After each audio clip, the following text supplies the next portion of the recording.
تصویر نمبر 7 سٹیفنس کی شہادت۔ سٹیفنس کلیسیا کا خادم تھا، وہ غریبوں کی مدد کرتا تھا، وہ بڑی جرت کے ساتھ یسوع کی منادی کرتا تھا، اس لیے یہودی اس سے خفا تھے۔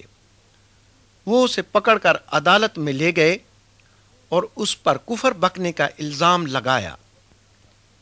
سٹیفنس خوف زدہ نہیں ہوا تھا، کیونکہ وہ جانتا تھا کہ خدا کا روح اس کے ساتھ ہے۔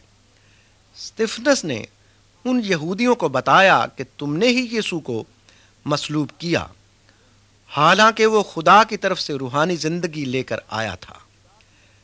طیش میں بھرے ہوئے یہودی سٹیفنس کو کھینچتے ہوئے شہر سے باہر لے گئے اور انہوں نے اسے سنگسار کیا۔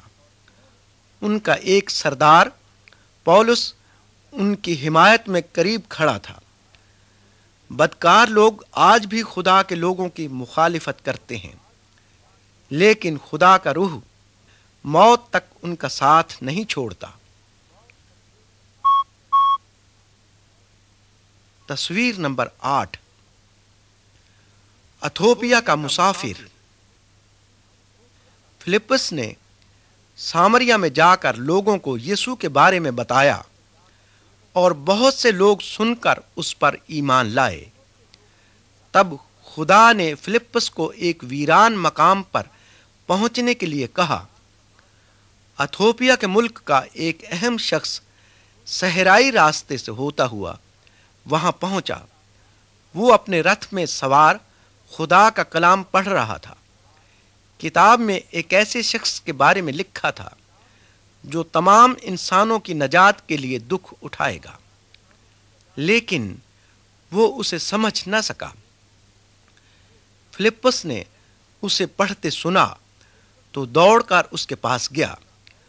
اس نے اسے بتایا کہ جو کلام وہ پڑھ رہا ہے وہ یسوع مسیح کے متعلق ہے، جسے خدا نے انسانوں کی نجات کے لیے بھیجا تھا۔ حبشی بھی یسوع کی پیروی کرنا چاہتا تھا۔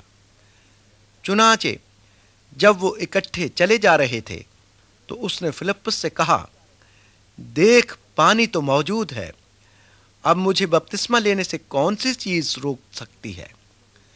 فلپس نے اس حبشی کو بپتسمہ دیا اور وہ خوشی خوشی اپنے ملک میں چلا گیا، اور یسوع کی خوشخبری بہت سی جگہوں میں پھیلنے لگی۔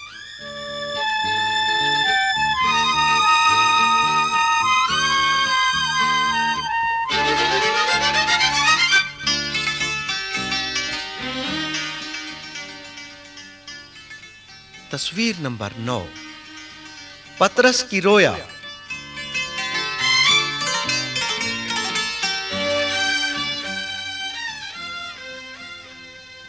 ایک دن پطرس گھر کے اوپر چھت پر دعا کرنے کو چڑھا۔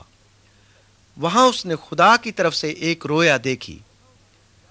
آسمان سے ایک بڑی چادر اتر رہی تھی، چادر میں سبھی قسم کے جانور تھے۔ پطرس کو بھوک لگی اور اسے ایک آواز سنائی دی، اے پطرس اٹھ، ذبح کر اور کھا۔ پطرس نے جن جانوروں کو دیکھا تھا وہ سب یہودی شریعت کے مطابق ناپاک تھے۔ پطرس نے کہا، اے خداوند ہرگز نہیں، میں نے کبھی کوئی حرام یا ناپاک چیز نہیں کھائی۔ لیکن آواز آئی کہ جن کو خدا نے پاک ٹھہرایا ہے تو انہیں حرام نہ کہے۔ اس نے یہی نظارہ 3 بار دیکھا اور وہ چادر فی الفور آسمان پر اٹھا لی گئی۔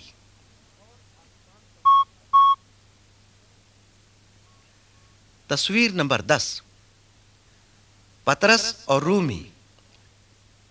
جو ہی پطرس نے دعا ختم کی، 3 آدمی اسے تلاش کرتے ہوئے آئے۔ وہ کسی دوسرے قصبے سے آئے تھے اور انہیں کرنیلیس نام ایک شخص نے بھیجا تھا۔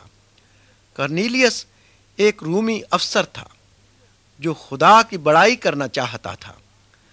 اسے خدا کے فرشتے نے ہدایت کی تھی کہ وہ پطرس کو تلاش کرے۔ یہودی رومیوں کو ناپاک سمجھتے تھے، لیکن خدا نے رویا میں پطرس پر ظاہر کیا کہ کوئی قوم ناپاک نہیں۔ چنانچہ پطرس ان آدمیوں کے ہمراہ رومی افسر کے گھر پہنچا۔ کرنیلیس نے پطرس کے قدموں میں گر کر اسے سجدہ کرنا چاہا، لیکن پطرس نے اس سے کہا، اٹھ کھڑا ہو، میں بھی تو ایک انسان ہوں۔ بہرحال تو نے مجھے کس لیے بلایا ہے؟ کرنیلیس نے اس سلسلے میں فرشتے کا ذکر کیا۔ پس پطرس نے کرنیلیس کو یسوع کے بارے میں بتایا، جو انسانوں پر خدا کو ظاہر کرتا ہے۔ کرنیلیس اور اس کا سارا گھرانہ یسوع پر ایمان لائے اور انہیں روح القدس ملا۔ خدا تمام انسانوں سے محبت کرتا ہے، چاہے وہ کسی بھی قبیلے، نسل یا رنگ کے کیوں نہ ہوں۔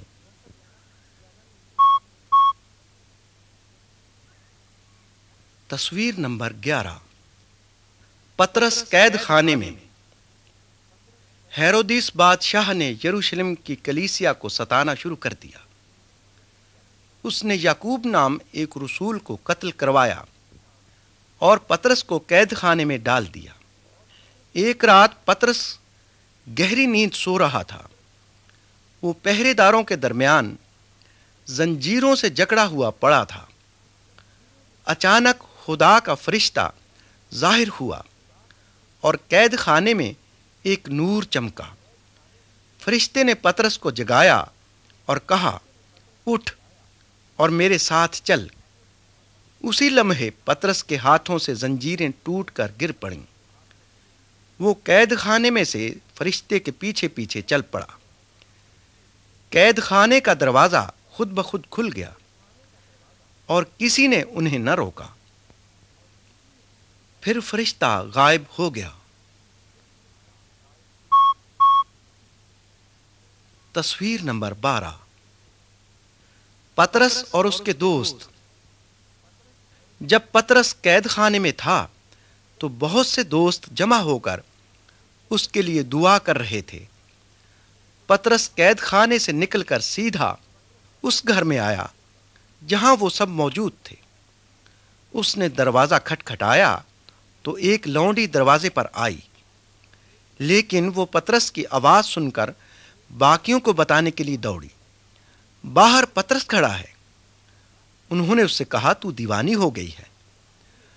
پطرس دروازہ کھٹکھٹاتا رہا۔ پس انہوں نے دروازہ کھولا۔ وہ اسے دیکھ کر حیران رہ گئے۔ پطرس نے انہیں بتایا کہ کس طرح خدا نے اپنا فرشتہ بھیج کر اسے ہیرودیس کی قید سے چھڑایا۔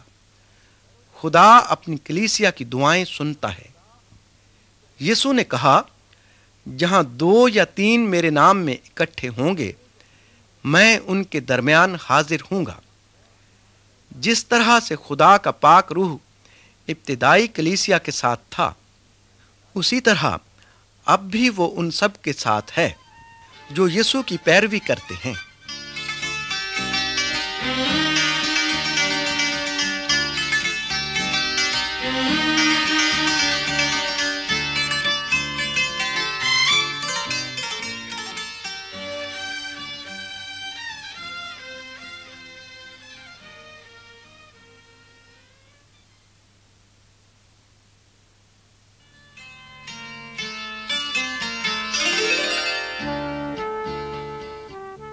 پولس کی کہانی۔